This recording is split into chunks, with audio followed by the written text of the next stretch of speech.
All good things with BBB helps you be a better business. Hi, I'm Jessica with Your Better Business Bureau, and we're kicking off a new series called Signs of a Better Business. And I am here in Bloomington today at the AB Hatchery and Garden Center with owner Bill Inks. Thanks for making time for me today. Sure, no problem. This is like heaven on earth, and I can't wait to show you this store. And first, we're going to hear from Bill. How did the company start? Well, as far as we can tell, AB Hatchery started in the 1800s in a little town called Saybrook outside of the edge of town. It was Mr. Augustus and Mr. Butler. That's what the A and the B stand for. And so this location, 1939, is when it was turned into AB Hatchery. The McCain family bought it in the 50s from Mr. Butler.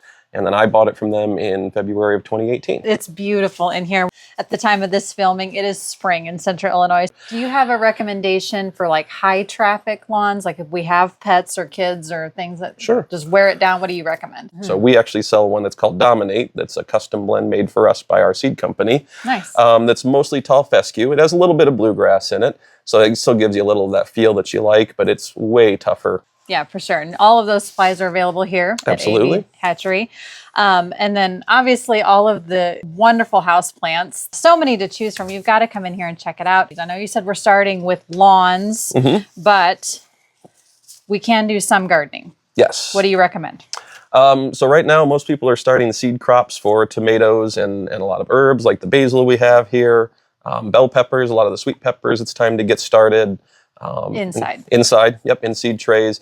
You can direct seed a lot of the leafy stuff into your garden right now. Cabbage and kale and broccoli, all the real leafy things are ready. The healthy leafy things. Exactly. Yep. But they're tough. They can take it if we get a cold freeze and they'll still survive outside. Yeah. Otherwise, we're still probably 6 weeks out. What I loved immediately when I walked in here was I was greeted by a four-legged furry friend.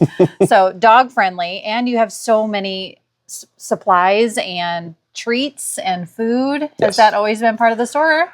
It was in the 70s is when they started coming out with the dog foods. And that started actually where people would buy dog food as opposed to just feeding them our scraps.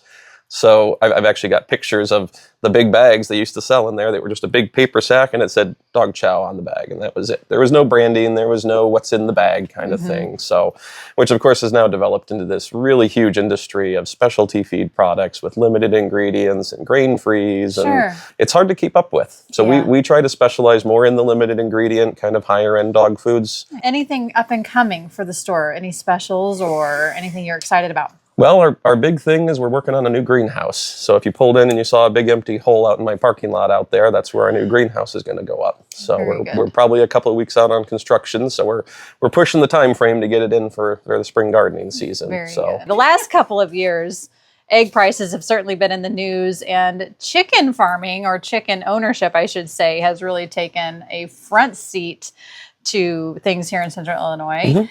It has been quite a booming thing, would you say?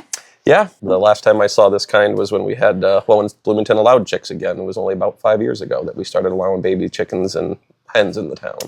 I saw that you guys offer a variety. So what are your tips for the first time chicken owner? You got to get some kind of little brooder. It's really not a big expensive process, but you just need some little cage to keep them separate. And usually a heat lamp is a good thing, something to keep their temperature stable. And then generally once you get them outside in a couple months, you need some kind of protection from predators outside.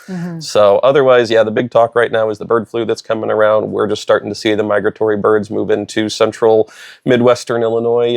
I generally will put up a bird net just to prevent the migratory birds from swooping into their coop to try and eat their feed. Well, the other thing I wanted to talk to you about is your BBB accreditation. You have been accredited for over a year now. What does that mean to your business to have earned that BBB accreditation? Well, I think it speaks something about what we want to accomplish here in the store, that we don't want to, betray our customers' trust or do anything that would make them think less of us as a business. So, we really pride ourselves on, like you said, greeting our customers when they walk in the door and treating them like family and making sure they have a good experience and get the products they need to be happy in life. Because that's really what it comes down to. We're selling here is utility, is happiness. So if you have any gardening questions, please check out AB Hatchery in Bloomington over on Grove Street. I guarantee you'll love it here. Thanks for watching. All good things with BBB helps you be a better business.